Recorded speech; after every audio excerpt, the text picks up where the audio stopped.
Selamat pagi, perkenalkan saya Gede Deva Sapitra dari kelompok wisuda akan mempresentasikan tentang aplikasi Split Wheel untuk mata kuliah Software Engineering. Di sini merupakan tim dari kelompok wisuda, ada saya sendiri Gede Deva, ada Mahatma Ditya, dan yang terakhir ada Ramadhani Alamin. Untuk bagian satunya Communication and Planning, software purpose-nya. Di sini software purpose-nya itu tujuan membuat aplikasi Split Wheel ini untuk membantu orang dalam menghitung bill yang terkadang susah dikarenakan adanya pajak, harga makanan yang bervariasi, dan rasa malas untuk menghitung secara manual. Selain itu, aplikasi ini juga membantu dalam mengurangi limbah kertas di mana semua total harga dapat dilihat di aplikasi secara elektronik. List of stakeholder-nya di sini dibagi dua, ada internal dan eksternal. Untuk internal sendiri ada front end, back end, UI UX, dan eksternalnya di sini ada suppliers, pihak pemilik restoran, sponsor, dan customer. Dan ini juga ada list of problem, dibagi dua juga, internal dan eksternal. Untuk internalnya, kurangnya promosi pada aplikasi kita, aplikasi berbasis mobile Android, dan aplikasi ini hanya mencakup daerah Malang Kota. Untuk eksternalnya, yang pertama, tidak adanya pemilik restoran yang ingin menggunakan aplikasi kami, dan yang kedua, kurang pahamnya pemilik restoran dan user dalam penggunaan aplikasi. Outline of solution. Di sini kami membuat dibagi juga menjadi dua, ada internal dan eksternal. Di internalnya itu ada melakukan promosi di media sosial berupa Instagram, Facebook, dan lainnya. Dan yang kedua, kedepannya kita akan membuat aplikasi berbasis natif agar dapat digunakan juga pada device iOS. Dan untuk eksternalnya di sini memberikan benefit pada pemilik restoran agar tertarik menggunakan aplikasi dan membuat UI yang friendly dan panduan dalam penggunaan aplikasi agar user dapat dengan mudah menggunakan aplikasi. Propose software proses modelnya di sini kita menggunakan incremental model, di mana incremental model merupakan model pengembangan yang di mana persyaratan perangkat lunak dipecah menjadi banyak modul mandiri dalam siklus hidup pengembangan perangkat lunak. Dan alasan kami juga menggunakan model ini karena lebih mudah untuk menguji dan mendebug selama iterasi yang lebih kecil. Dan pada incremental model ini terdapat beberapa fase-fasenya. Fase-fasenya ini dibagi menjadi 4, ada requirement analysis, design dan development, coding, dan testing. Untuk penjelasannya masing-masing, yang pertama requirement analysis yaitu pada incremental model di mana kita mengidentifikasi persyaratan produk yang mencakup persyaratan fungsional dan non-fungsional. Untuk desain dan development yaitu developer akan menentukan cara kerja software, bagaimana tampilan halaman satu dan halaman lainnya, dan lainnya. Untuk coding, desain yang sudah developer buat sebelumnya diubah menjadi sebuah bahasa pemrograman. Dan yang terakhir testing, melakukan pengujian dan pemeriksaan apakah pengkodean yang sebelumnya beserta kinerjanya berfungsi sesuai yang diharapkan. Yang kedua, requirement engineering. Di sini terdapat bisnis model yang telah kami buat. Di bisnis model ini terdapat beberapa model value-value yang ada. Di antaranya ada key partner, activities, value props, customer relationship, customer segments, key resources, channels, cost structure, and revenue stream. Di sini kami mencari masalah-masalah yang ada pada bisnis model agar kedepannya aplikasi kami dapat dengan mudah beradaptasi dengan situasi yang ada. Untuk VVC-nya sendiri, di sini kami membuat dua VVC, di mana untuk customer yang pertama yaitu mahasiswa dan yang kedua merupakan pelajar. Di sini masing-masing customer memiliki kesulitan dan kesulitannya masing-masing, di mana untuk mahasiswa yang pertama ini memiliki kesulitan di mana terkadang pembagian tagihannya tidak merata, sering adanya miskom pembayaran tagihan dengan teman dan lainnya. Dan untuk gens-nya mendapatkan detail pesanan, mendapatkan tagihan yang tepat sesuai dengan pesanan yang dipesan. Dan untuk gen creators di sini terdapat dua, mengkalkulasikan tagihan per individu atau beberapa orang dengan akurat. Lalu yang kedua, mempunyai fitur tentang detail pesanan. Pen reverse dari sini yaitu pens yang ada dari sebelumnya, yaitu miskomnya dapat dihindari dan pembagian tagihan dapat dibagikan secara adil. Lalu untuk VPC yang kedua, pens yang dimiliki oleh VPC yang kedua ini tidak tahu tentang harga makanan yang ingin dipesan, rumit dalam melakukan perhitungan tagihan. Lalu gains di sini mendapatkan detail pesanan dan mendapatkan tagihan yang tepat sesuai dengan pesanan yang dipesan. Lalu pen relievers-nya yaitu perhitungan tagihan jadi lebih mudah, dan yang kedua dapat mengetahui harga makanan yang ingin dipesan. Lalu gain creators-nya di sini mempunyai fitur tentang detail pesanan dan mengkalkulasikan tagihan individu atau beberapa orang dengan akurat. Lanjut di sini list of stakeholder. Ini merupakan tampilan lebih detail ya dari list of stakeholder. Untuk tim developernya terdapat 4, front end, back end, UI UX, dan project manager. Lalu untuk suppliersnya mendaftarkan menu makanan mereka secara rinci pada aplikasi Splitbill. Lalu ada investor, yaitu pihak yang memberikan dukungan finansial dengan memberikan dana. Dan yang terakhir yaitu customer, orang yang kesusahan melakukan pembagian tagihan. Lalu untuk slide selanjutnya akan dijelaskan oleh teman saya, Mahat.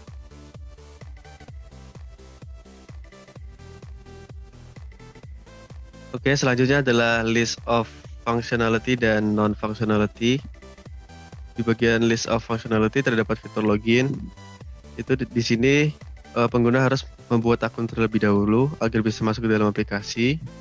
Selanjutnya adalah fitur Splitbill. Dengan fitur ini pengguna aplikasi dapat dengan mudah melakukan pembagian tagihan makanan sehingga tidak ada pihak yang dirugikan dan pembagian akan sama rata.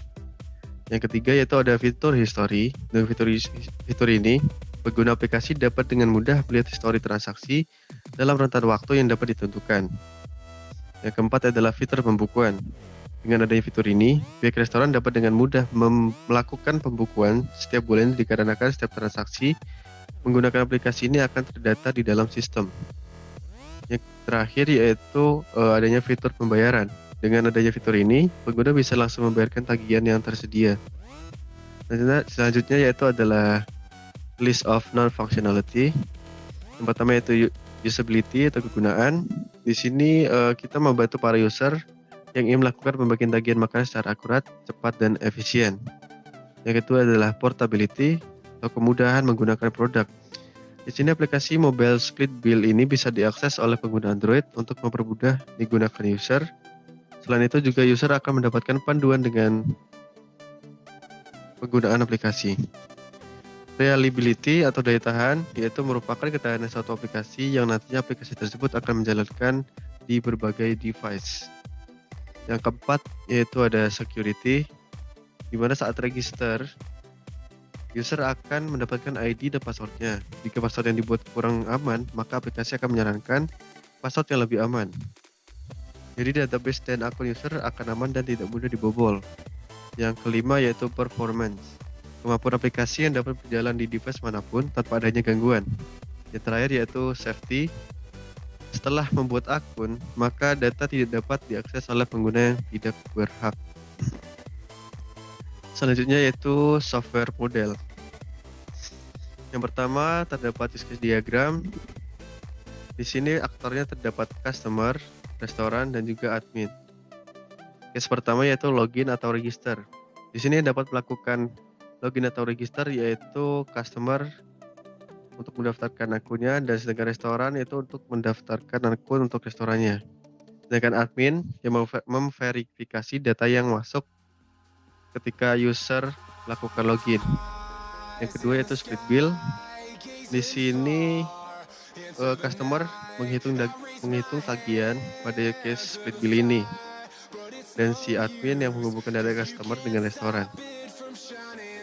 Selanjutnya yaitu history. Di sini history digunakan oleh customer untuk melihat history dan juga digunakan admin untuk menyimpan data. Yang keempat yaitu ada pembukuan. Pembukuan ini dilakukan oleh aktor restoran yaitu untuk membuat pembukuan setiap bulannya, dan admin untuk menyimpan data. Yang terakhir yaitu pembayaran. Di sini customer yang melakukan pembayaran dan restoran yang memberikan detail tagihan. Lalu terakhir yaitu admin yang memverifikasi adanya pembayaran. Selanjutnya yaitu ada activity diagram. Pertama-tama user atau customer yaitu membuka aplikasi, lalu akan ditampilkan halaman login. Lalu user atau customer ini memasukkan username dan passwordnya. Jika password atau username-nya salah, maka dia akan menampilkan halaman login ulang. Namun jika benar, dia akan mengarahkan ke arah menu utama atau dashboard dengan pilihan personal atau makanan. Lalu ketika pilih makanan, dia akan user akan memasukkan menu makanan beserta dengan harganya untuk setiap orangnya. Lalu restoran memasukkan teks atau pajak restorannya, lalu akan melakukan penghitungan tagihan, dan sudah.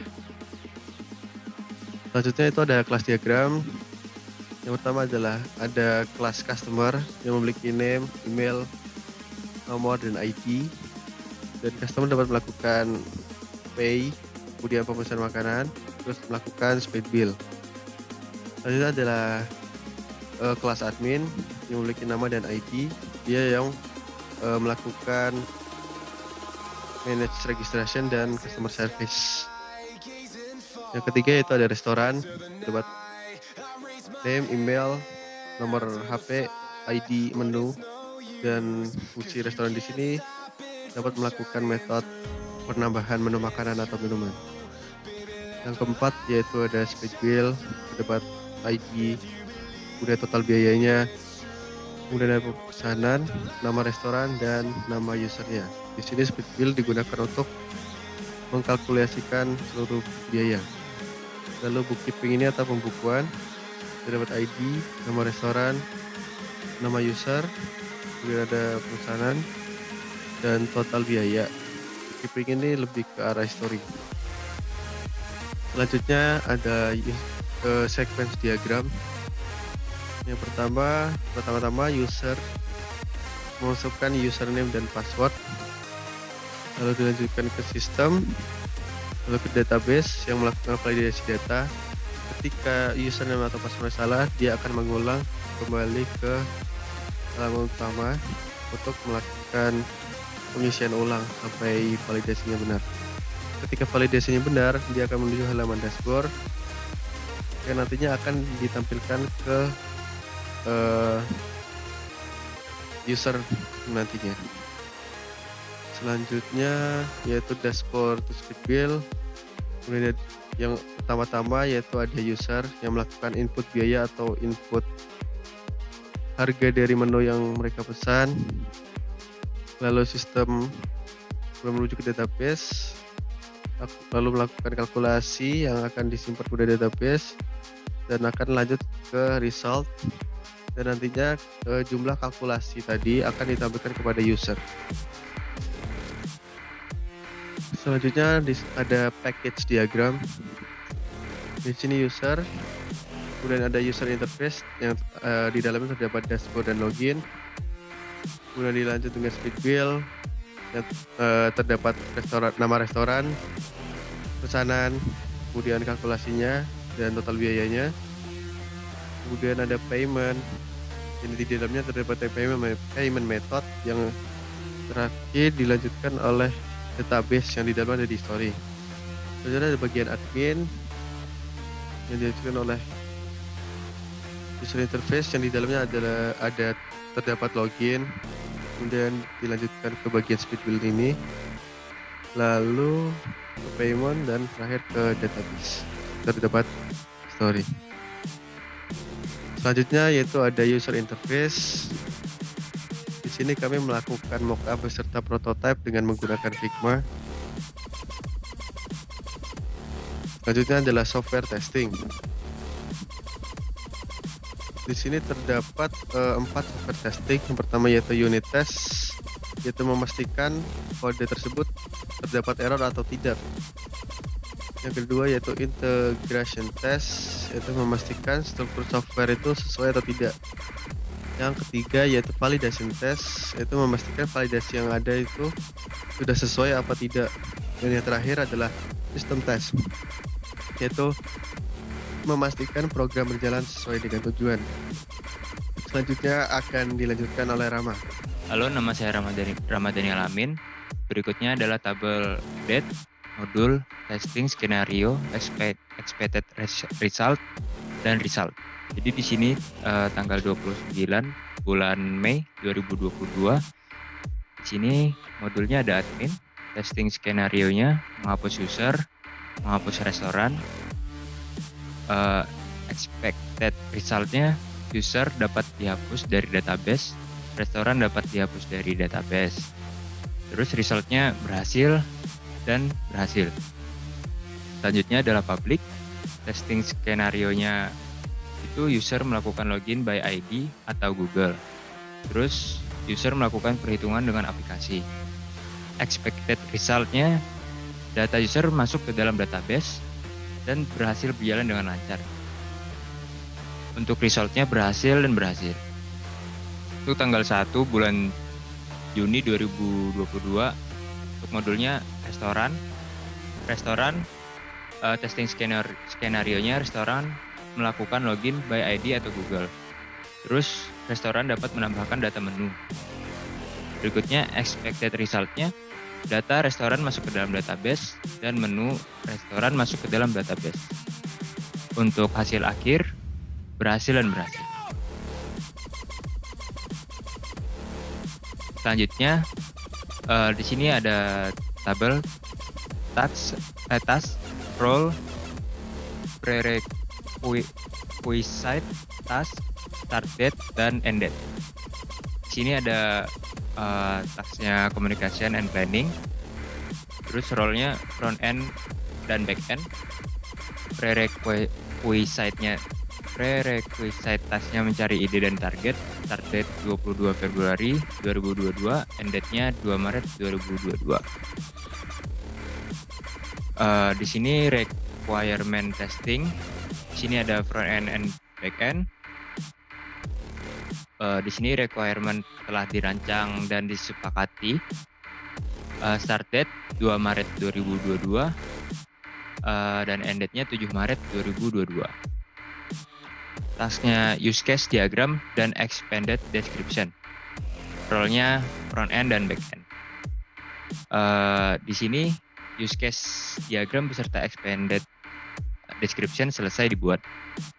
Start date 15 Maret 2022 dan end date-nya 17 Maret 2022. Activity diagram, di sini ada front end, terus activity diagram selesai dibuat dan start date 23 Maret 2022 dan end date-nya 26 Maret 2022. Tasknya kelas diagram, di sini role-nya adalah back end. Di sini kelas diagram selesai dibuat dan start date-nya 12 April 2022, end date-nya 14 April 2022. Tasknya sequence diagram dan role-nya adalah front end. Sequence diagram selesai dibuat dan start date-nya 14 Mei 2022 dan end date-nya 15 Mei 2022. Package diagram, di sini role-nya front end dan back end. Di sini package diagram selesai dibuat, start date 19 Mei 2022 dan end date-nya 21 Mei 2022. Tasknya di sini user interface, terus role front end. Ini telah menyelesaikan high fidelity prototype. Start date 19 Mei 2022, end date-nya 20 Mei 2022. Next, project schedule. Di sini task name-nya Gantt chart ya. Di sini task name communication and planning itu dari tanggal 22 bulan 2 sampai tanggal 2 bulan 3. Requirement testing ini dari tanggal 2 bulan 3 menuju selesai tanggal 10 bulan 3. Use case diagram dan expanded description dimulai dari tanggal 10 bulan 3, terus berakhir di tanggal 18 bulan 3. Terus activity diagram dari tanggal 18 bulan 3 dan selesai tanggal 26 bulan 3. Class diagram tanggal 26 bulan 3 dan selesai tanggal 3 bulan 4. Sequence diagram start tanggal 3 bulan 4, selesai tanggal 11 bulan 4. Package diagram start tanggal 11 bulan 4, selesai tanggal 19 bulan 4. Dan terakhir user interface start tanggal 19 bulan 4 dan selesai tanggal 20 bulan 5. Next, software metric. Untuk tabelnya function point. Di sini ada nomor, parameter, pengukuran, jumlah, faktor pembobotan, dan di sini ada sederhana, rata-rata, dan kompleks. Yang pertama input pengguna, terus jumlahnya ada 2, faktor pembobotannya ada sederhana, terus di sini 2. Terus parameter pengukurannya yang nomor 2 itu output pengguna, jumlah 2, terus faktor pembobotannya ada di sini rata-rata 3, di sini ada 6. Terus yang ketiga parameter pengukurannya permintaan pengguna, jumlah 3, kompleksnya faktor pembobotannya kompleks, di sini 5 dan di sini 15. Nomor 4 parameter pengukurannya file, jumlah 2, faktor pembobotannya kompleks, terus 7, di sini ada 14. Terus nomor 5 interface eksternal, jumlah 0, terus faktor pembobotannya sederhana 1, dan count totalnya adalah 37. Next. Di sini ada tabel jenis data, item, dan jumlah item. Untuk input pengguna ada 2, entry pengguna baru dan entry menu yang dipesan, dan jumlah item ada 2. Jenis data adalah output pengguna, item daftar pengguna, daftar menu makanan, dan jumlah item yaitu 2. Terus yang ketiga jenis datanya permintaan pengguna. Di sini item ada 3, menu dashboard, menu entry split bill, dan menu profile. Jumlah item ada 3. Interface eksternal, di sini itemnya tidak ada, jadi jumlah itemnya 0. Untuk modul program saat ini, item entry split bill, jumlah item 1. Jenis datanya modul terganti. Di sini ada generate tagihan total, jumlah itemnya 1. Terus ada modul terhapus, di sini tidak ada, jadi jumlah itemnya 0.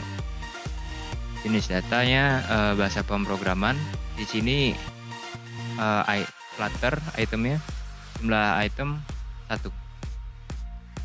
Terus yang terakhir kegagalan, di sini perhitungan itemnya. Di sini perhitungan kadang tidak tepat. Jumlah item 1. Next. Jadi di sini ada tabel, ada nomor, faktor berubah, dan nilai skala 1 sampai 5. Nomor 1 backup. Nomor 1 faktor berubahnya backup and recovery-nya nilai skalanya 2. Terus komunikasi data 2, distribusi pemrosesan data 2, performansi sistem 2, konfigurasi operasional 2, online entry 2, online update 2, tingkat transaksi data 2, efisiensi pengguna 2, kompleksitas pemrosesan 2, reusability-nya 2, konversi dan instalasinya 2, pengandaan instalasinya 2, fasilitas manajemen perubahannya 2. Jadi di sini sigma F inisialnya adalah 28. Next, software metrik meliputi yang pertama itu ada jadi perhitungannya function point itu atau FP sama dengan count total kali dalam kurung 0,65 tambah buka kurung 0,01 kali sigma F inisial. FP sama dengan 37 kali dalam kurung 0,65 tambah buka kurung 0,01 kali 28.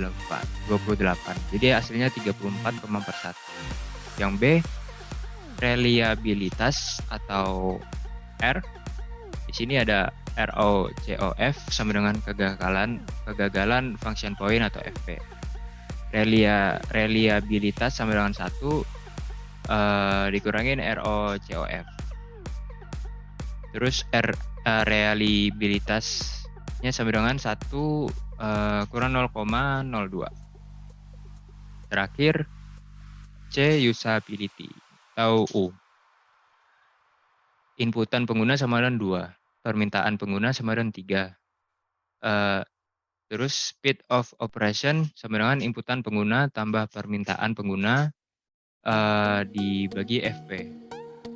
Sama dengan 2 tambah 3 dibagi 34,41 sama dengan 0,14. Usability sama dengan 1 dikurangin speed of operation. Jadi 1 dikurangin 0,14. Software configuration management. Configuration management process di sini ada planning, identification, control, accounting status, dan terakhir the audit of the configuration. Yang pertama adalah planning. Di sini kami melakukan rencana mengenai aplikasi yang kami kembangkan yaitu Speedway. Yang kedua, identification. Di sini kami mengidentifikasi aplikasi yang kami kembangkan untuk di masa yang akan datang. Apakah bahasa pemrograman dan database cocok dipakai pada aplikasi kami dengan jangka waktu yang panjang. Yang ketiga adalah kontrol. Di sini kami melakukan kontrol terhadap aplikasi agar kedepannya aplikasi dapat berjalan sebagaimana mestinya. Hal ini membuat aplikasi dapat diawasi dan dipantau secara berkala. Yang keempat adalah accounting status. Di sini, hal ini berhubungan dengan histori dan data yang terdapat pada aplikasi yang mana dilakukan audit. Dengan adanya hal ini, kita menjadi lebih mengenal aplikasi dikarenakan adanya laporan audit sehingga dapat memperbaiki kesalahan yang ada. Yang terakhir, the audit of the configuration. Di sini setiap mengembangkan aplikasi tentunya ada tahap audit, di mana kita dapat mengetahui apakah aplikasi berjalan sesuai dengan syarat-syarat awal yang telah ditentukan. Terima kasih.